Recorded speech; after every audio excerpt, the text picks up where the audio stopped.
paripurna menggah penyerahan tokoh wayang ngance adicara ingkang salajengipun nggih menika pagelaran Ringgit Purwa. Ananging saderengipun kita aturaken wonten ngerpangarsanipun Ki Dalang Gading Pawukir sumangga adicara pambuka wonten ing kalodhangan dalu punika kita pungkasi sareng-sareng kanthi adicara ingkang angka 6 nggih menika panutup. Kanthi kawula dherekaken maos hamdalah sesarengan.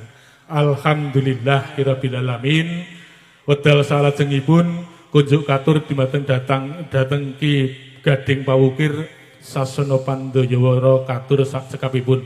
Saking kula ingkang nderekaken lumaksitaning adicara dalu punika kathah atur ingkang kirang merarani saestu nyuwun ageng pangapunten.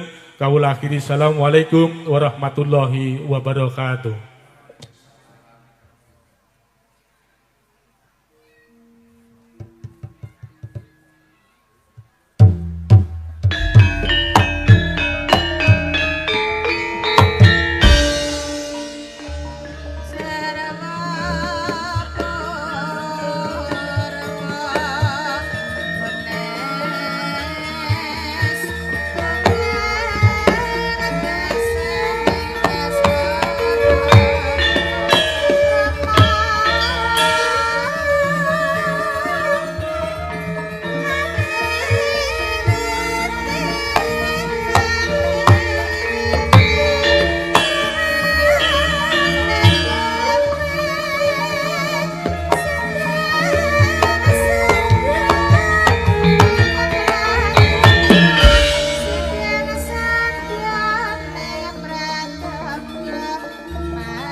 Leng-leng ramian ingkang sasongko kumenyar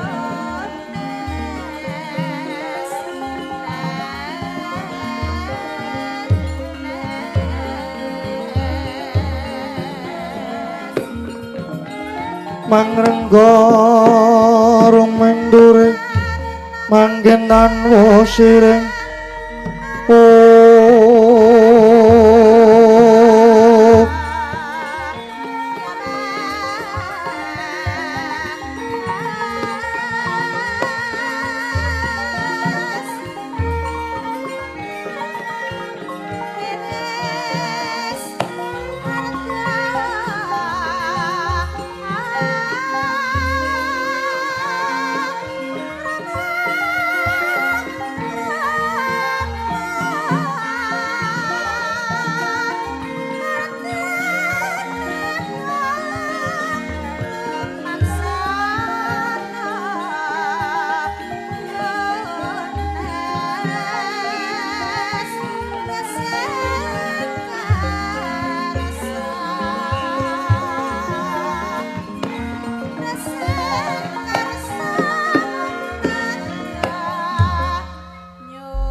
Ilahing hawe kena wastu punama sidam hawe kena wastu silat meringwang jagat karana siran tondo gawe sisaning bisono sono sinau lan lopes tumasir stantun lampahing Buddha jirantur tutur katelo tulo-tulat miring labden Waradya minur situng upama Parameneskara karena giya tuming jaman purwa Wini Sudatra ingkang dinama Dama Pinardi tameng lalata mangya tekap wasananing Gopita tanuwun renggeng pralambang matumpa-tumpa marma panggeng panggunggung sang murengkata Purakaning carita linarik rututing basa dongeng Gunung Musurasa yen Narasaya karaos mulat sari rohang rasane uring diri rasa rumangsa rumangsan dir jalma ngilu kaca jarweh wis jinakup cahing carita lo becik wis gumelar jroning pakliran yaiku kang sejati hamirsani pagelaran wahang ringgit Purwa Surya Candra Daru Miangartika kinurba kodrat ingkang kawasa sare ratri ang idri bawana pureng teng dosina gilir gumanti datanpa kumba teman dadya wetanganing dina sasi warsi windu kang sarta abad Dedukulan tangar tumangkar sinirambun kowe jawabating ngrembyah dadya padhaming kutu-kutu alang atoga Purana yang Burantoya dadya branan kang tanpa wicalan jalma menungsa tinitah priya wanita spondo-pondo anut golongane bangsa dewi-dewi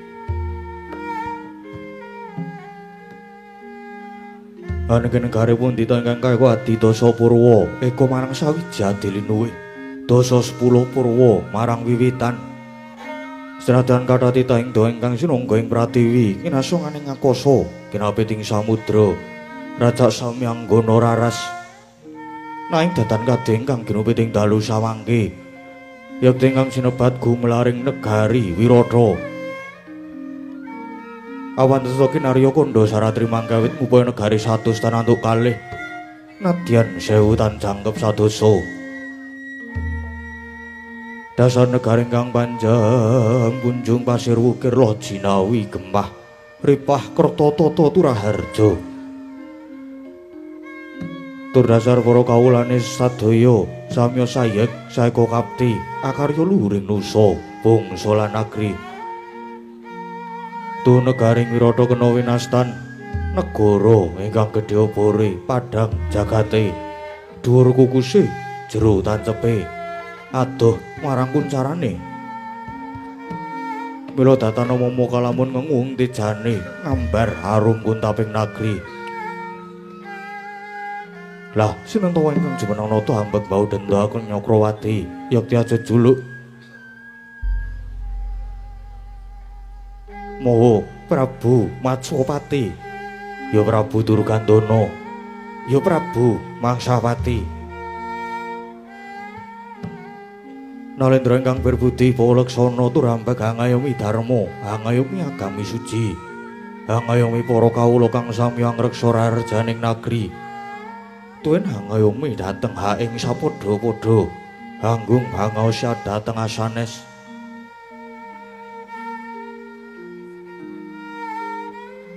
Kapunggal semanten kawibawaning praja awit lamun to ginunggunga nadyan saratri tarana pedhote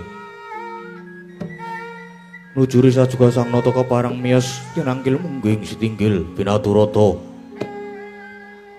kadhep dening para putra tuwin mantri bupati ngaglah Yaya Prait Nenggewuh. Tuh menika wiswanipun putra dalem ing Wirata nenggih Raden Utara miwah Raden Rasangka ingkang mabuka amarga netra kunjuming Pratiwi. Kasambet wiswanipun para mantri, para bupati nayakaning praja amber amblabar panyaya samudra datanpa tebi. Maneka busananing para wadya tinon kadi Banjraing Puspita. Nalika semanten sang nata Prabu Matswapati katon sungguh penggalira. Menapa ingkang kapenggalih dening sang nata dadi mangkono pangodas marang Indra ingkang dereng kawedharing lisan.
Sri Tenon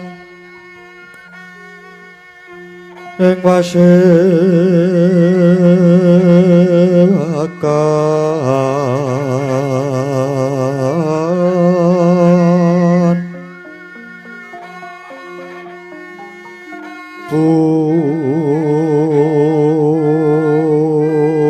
busana maneka warna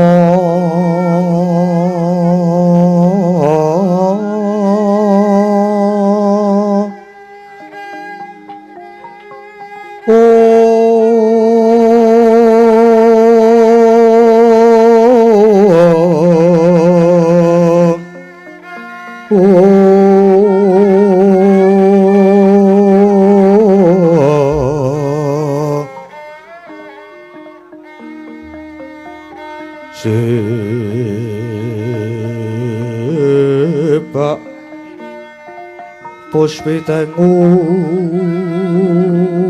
udyono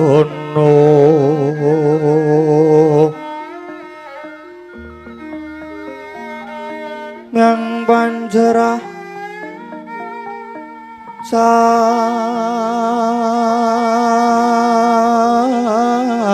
Rukma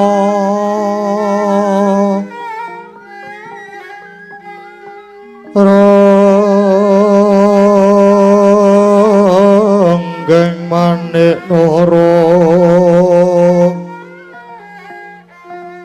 Norowata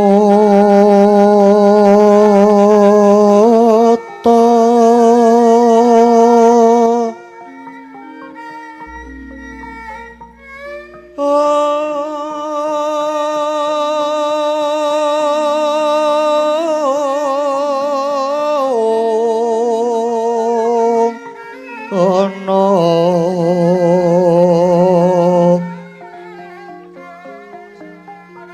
obra banyu kang sumirat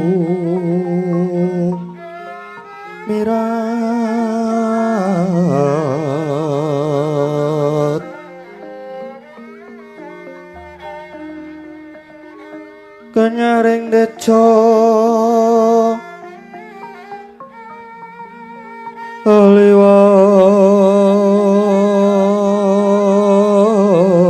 liwaran lerki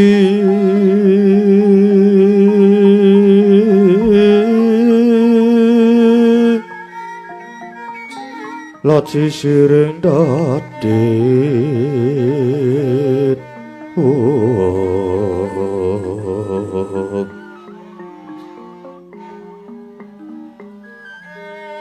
Wimbo kekondo mre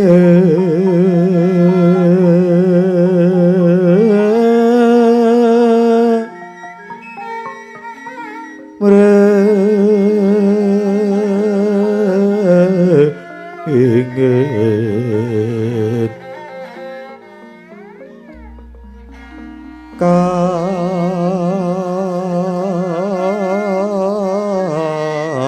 katiuping samirono mondoro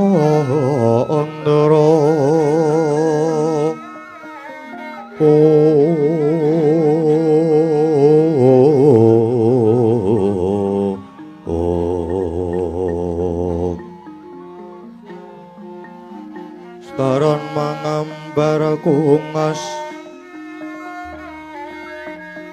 ngepeki jroning pasewakan tandya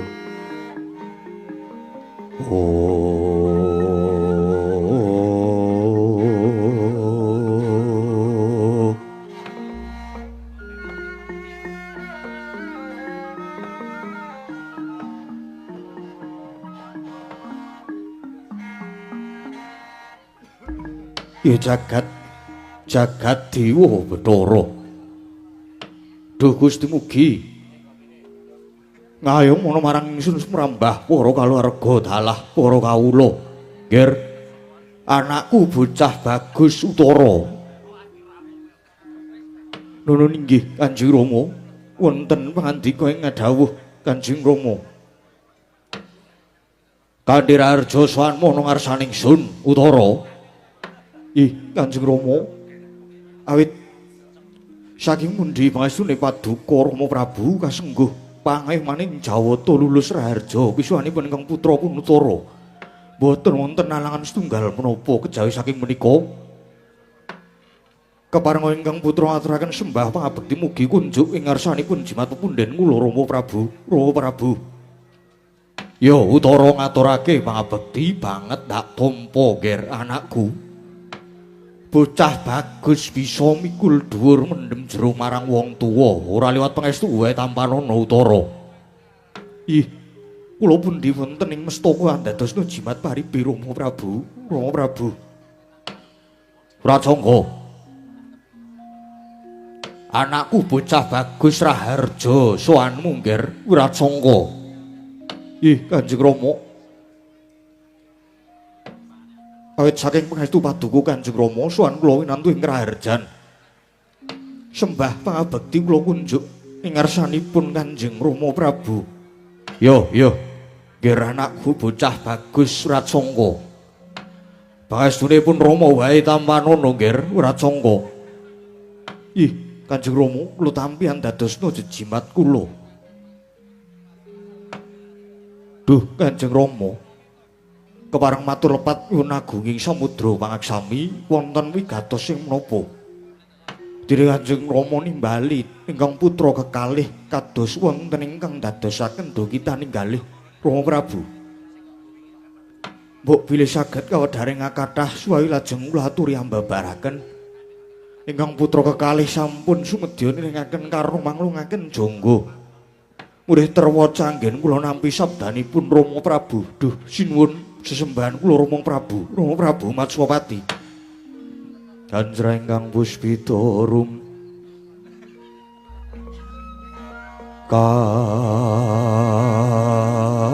kasiring samira nomre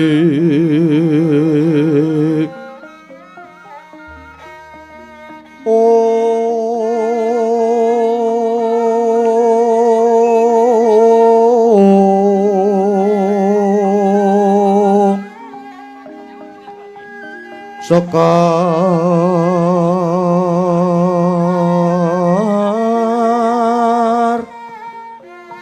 kaduh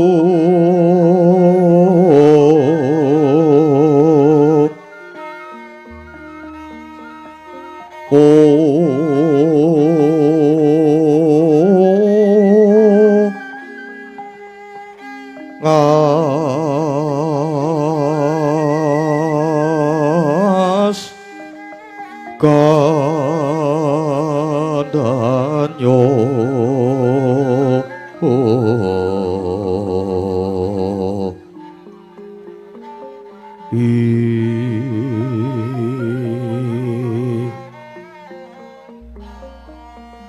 maweh raras ratnaning driya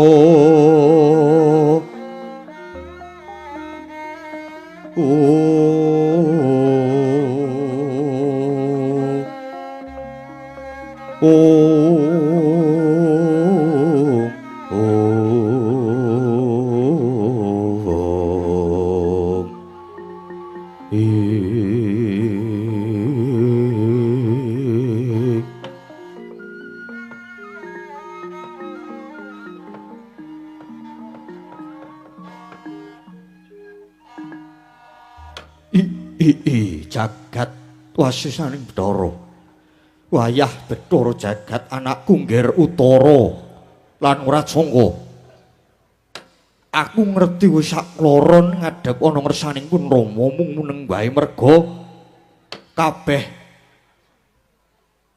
merga sedha kita ninggalih ati ningsun nggonku ngrasake menandang ingkang bakal sinandhang dening praja ing Wirata kene lho.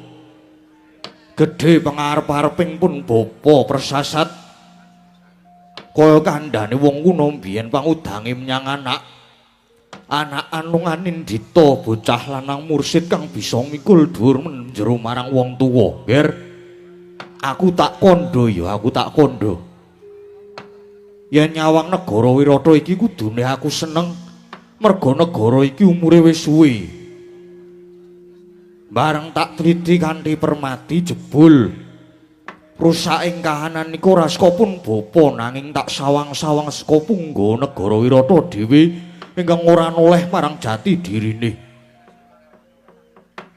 Ger, negara iki mbiyen kondang ning saiki ora padhang.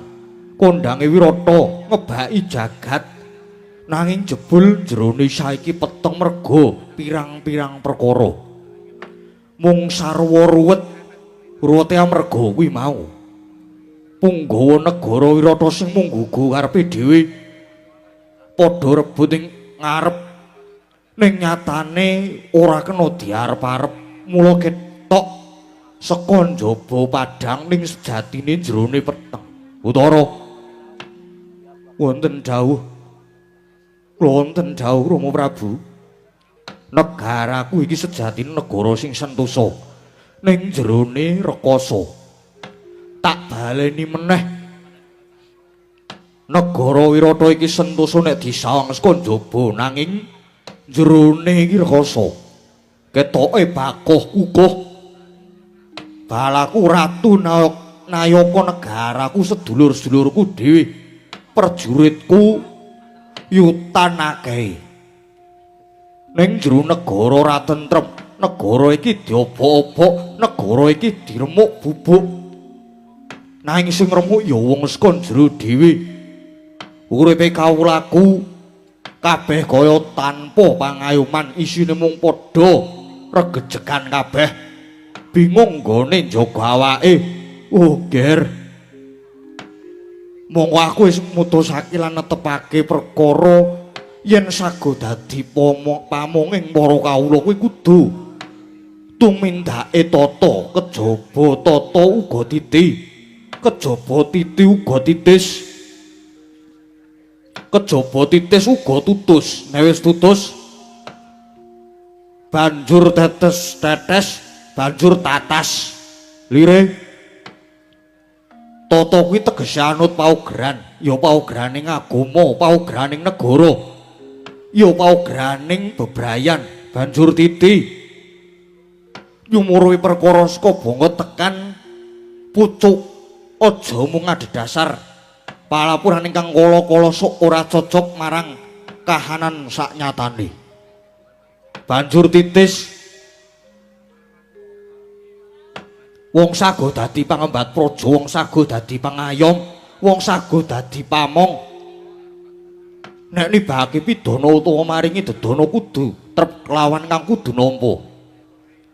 Pamong uga kudu tutus, tegese tutus kuwi tali. Pamong kuwi dadi talining warga negara. Yen ana wargane sing regejekan, ora gathuk rasa pangrasane tumuli dibudidaya.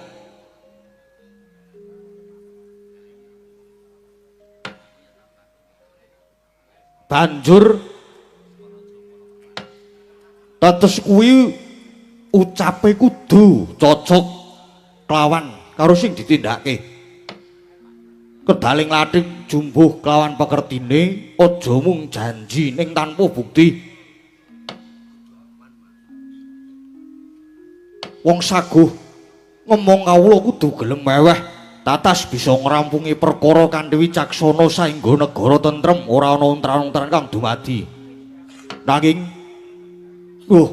anakku ngger anakku, jebul pakartine rupa kenca-kencaka rupa Raja Mala saiki malah pemanas swasana. Ngaja-ajoki marang panjenengan ingsun supaya gelem nganakake adu-adu jago menungso. Iki mengko yen dumadi tenan ora wurung mung rusak ngajak-ajak negara bakal remuk dadi rempon ger. Duh Kanjeng Rama, pasang aleman tabi sinebetno ing loduni dumawing tawang tuwang linepatno ing tulak manu. Rama Dewaji kepareng ingkang putra munjuk atur ing ngarsa paduka. Ya piye Utara, kepiye? Duh Rama, pawarta Byawara sampun sumebar bilih. Aben-aben saung manungsa ingkang badhe dipun adani dening Paman Rupa Kenca Kencaka Rupa sampun sumebar wonten saindenging negari. Ing jagat menika sampun kebrebekan pawartos menika Milada Rama Prabu. Ngantos titi mangsa menika saung saking Paduka Rama Prabu dereng ketingal. Kuwatos sing manah ingkang putra Punutara lajeng sinten baya ingkang sagah mapahi kridhanipun Paman Rajamala. Kakangmu Harya Seta Sawetara sasi tak kongkon wis tautus madhe-madhe ngendi nenging negara Wirata ana manungsa ingkang kira-kira bobote timbang karo Yayi Rajamala. Aduh Gerya, ayo sumendhe marang jidaring pepesten kunjuk Hyang Mahanasa. Muga-muga iki mengkono pitulunganing dewa tumrap negara Wirata Kulup utara anakku nggir. Sikra-sikra yen pramana kanca. Sikra ngraketana wang sesangkana. Wang sesangka.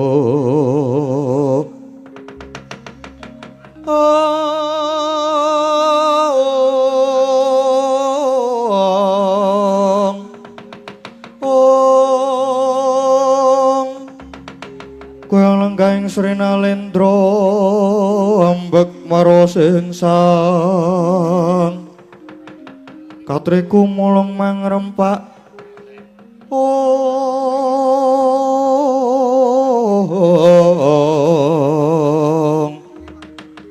katriku mulung mangrempak ing wadya warada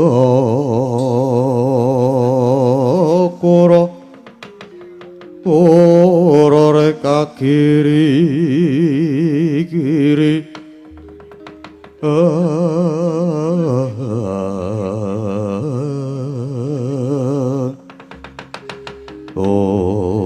tidemadianing pasewakan negari Wirata. Nalika semanten nata ing Wirata medhar pangandikan tinampi ingkang putra Raden Utara miwah Raden Wirasangka ingkang lenggah madyaning datu negari Wirata. Dadosaken tindrim legek rep kang sami nyabawa.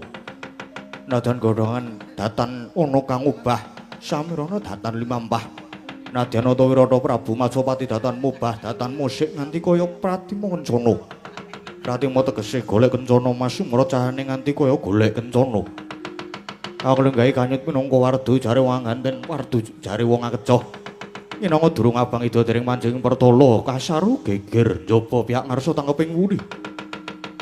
Apa to kang dadi darurane ora ana macan ucul saka krangking gajah medhun saka wantilan kejawi namung ingkang putra pambayu negari Wirata nenggih Raden Harya Seta ingkang minggah datula nganti kawula ingkang gagah pideksa miyak kang samya sumewa kanca pihak ana daya minggir jaluk dalan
Senongwati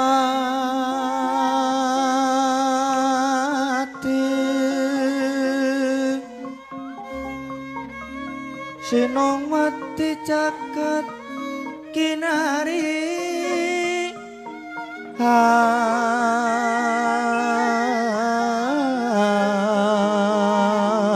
amung mbak lumembak umbak ing samudra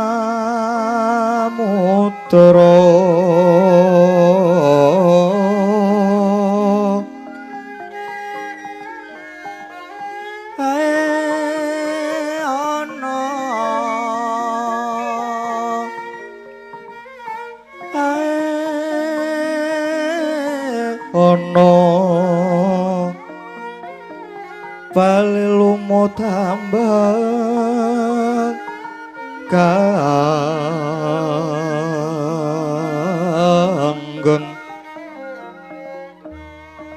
aita denceng-dencengan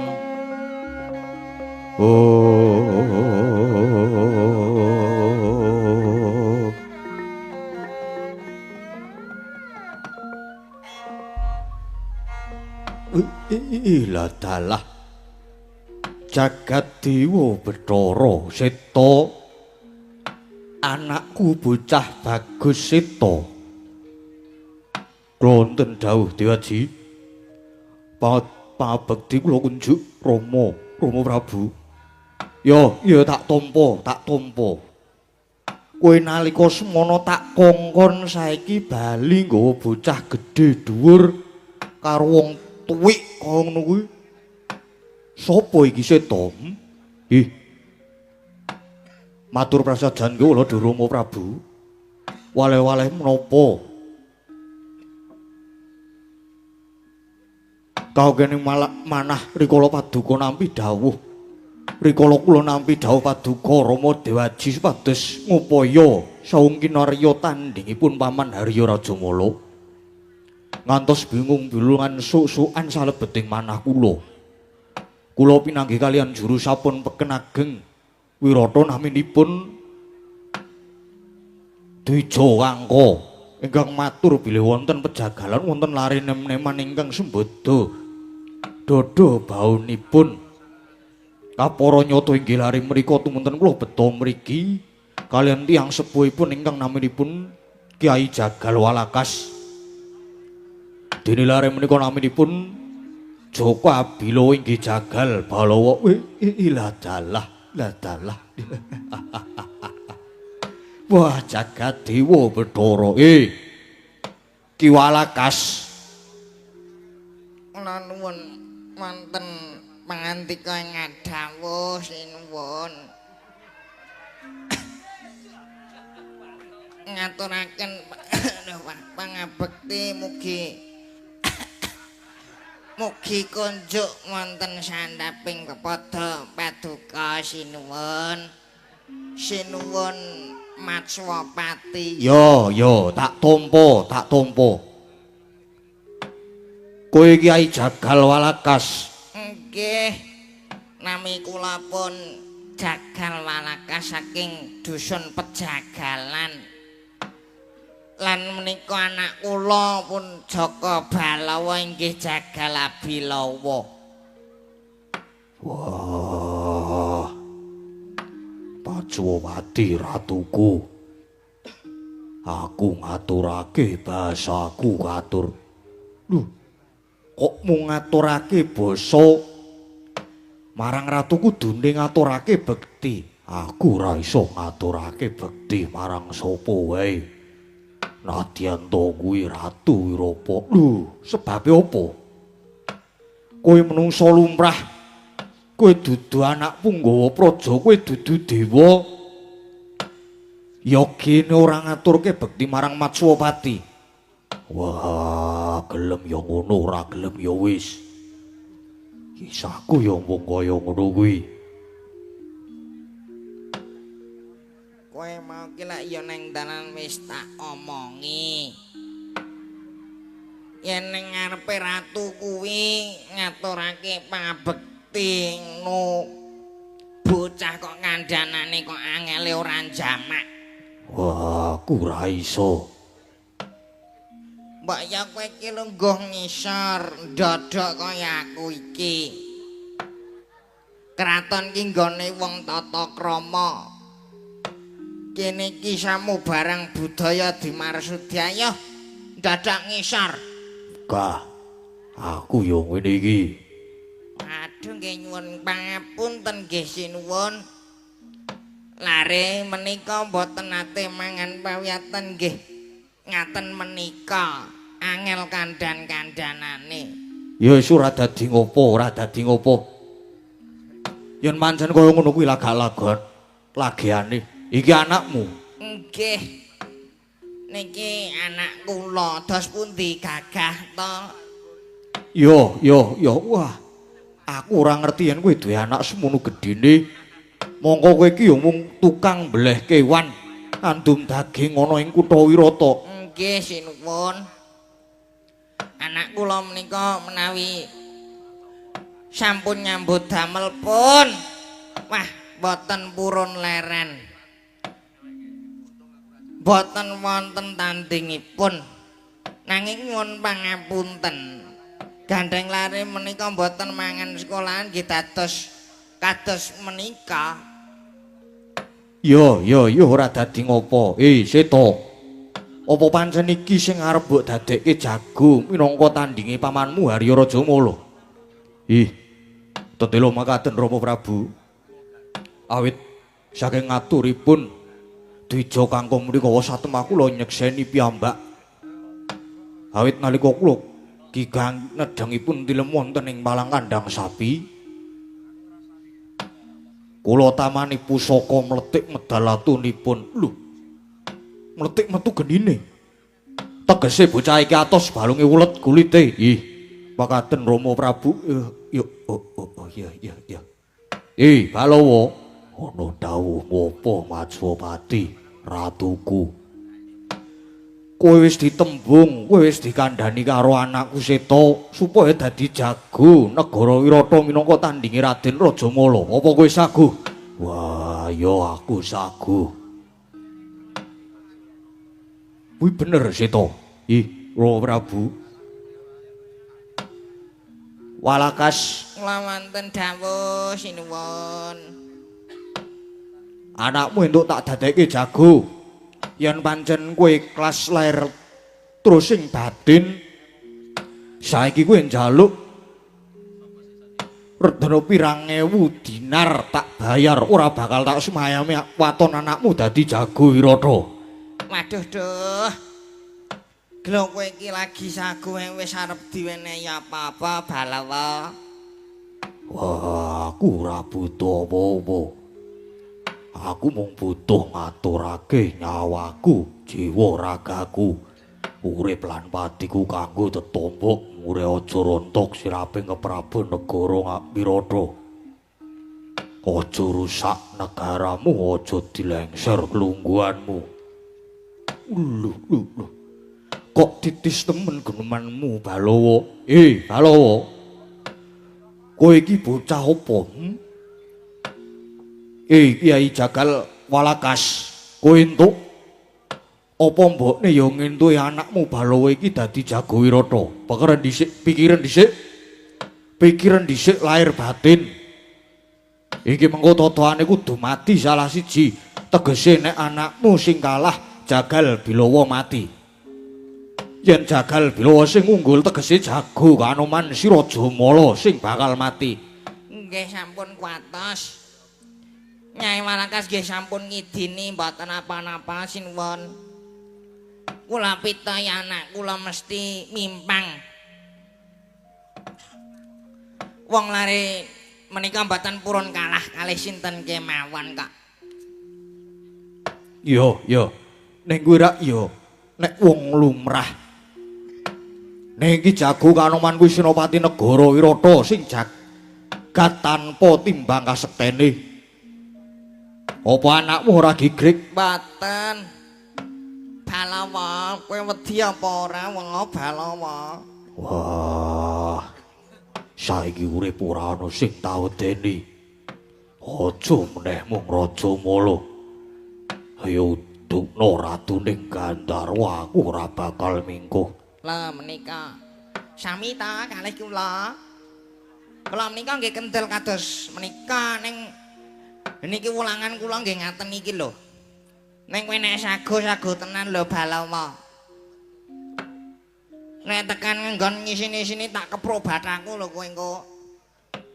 Kowe wani kowe kudu wani mateni Raja Mala. Wani. Sing tawedeni apane? Wah, yo. Tuntunan ngendi papane Harya Raja Mala tak sudete wetenge. Lho sinuwun. Pun mireng piyambak anak kula sampun sagah. Wah, Sita. Mbok menawa iki trontong-trontong laing pepadang saka Hyang Manasa ingkang bakal paring pepadang marang Praja Wirata. Ih, mekaten Rama Prabu. Jaka Balawa. Yen kowe wis saguh banjur apa sangumu? Wah, aku ora njaluk sangu apa-apa.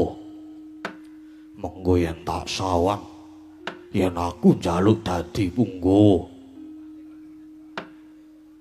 Nek tawawas upama aku tok nehi pangkat arep tanggo apa? Aku ora seneng derajat pangkat. Wah, aku ora seneng kelungguhan. Nadyan aku mung wong maju kilih balulungan. Wong saudon saurupan. Tegese aku derajating Sudra turune wong Pandhe Galeng. Anake wong cilik. Nanging aku bisa maca lelakon negara Wirata. Ing kene siji ana salah sawijining nayaka sing ora ngerti gaweane. Angka loro. Ing kene iki ana punggawa sing senengane adol gawe. Angka telu. Ing kene ana punggawa kang dadi anamas. Angka papat. Ana punggawa ingkang tumindak durjana. Wah, ketoke yen disawang punggawa negara sedya karo gawean. Ning sejatine kuwi maling aguna. Sing pungkasan ana punggawa sing ora adil. Monggo saka pangrasaku, gaman sing ampuh kuwi mung karukunan. Seneng dong rasake seger nanging aja ngokop gedhe wong cilik. Unggul babakan lahir lan jiwane kudu utuh setya bekti. Setya bekti marang sesanggeman labuh negara kanthi ikhlas. Yen diwaca atak jiwa satriya kuwi mung teguh tanggung karo tanggon. Yen wis wani ndadawi perkara tegese wani ngorbanake jiwa ragane. Wah, ulah dalah. Yo. Bapakne kaya pincuk ning kok anake peng-pengan kaya ngene iki. Kuwi dudu ucape wong sudra nanging kuwi ucape pendhita, ucape wong pinter. Lah anakku kaya Mas iki Mas padake. Anakku iki. Yo, aku seneng jagal walakas, aku seneng. Nek perlu iki mengko krubakana kaya wedi taunen kaya banyu brana picis negara Wirata tak nggo nyengkuyung adon-adon iki aja nganti kalah karo si Raja Mala kowe Balawa.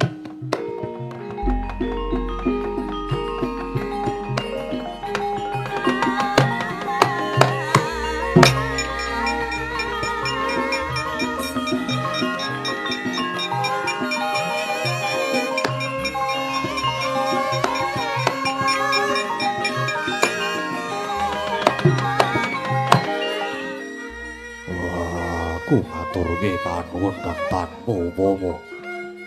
Aku mung weling karo kowe ya wa Balawa. Sabecik-becike wong turu isih becik wong melek. Kowe jiwamu prajurit aja mung turu. Prajurit kuwi sing betah melek merga sak becik-becike wong melek kuwi isih becik wong tangi. Melek akeh ning nek lemah isih becik wong melek tur tangi. Ning tangi ku isih kalah karo wong lungguh. Ning sabecik-becike wong lungguh isih becik wong ngadeg. Tur nek iso ngadeg. Gur ngadeg to nek ora mlaku-mlaku, rumagang gawe ora bakal rampung gaweane, ngerti? Yo, Sipate wong urip kuwi mesti kanggonan 4 ping 3, 4 ping 3 ana 12. 4 sing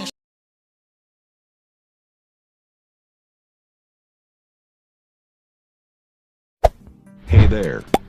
Subscribe to my channel. And also press this bell icon.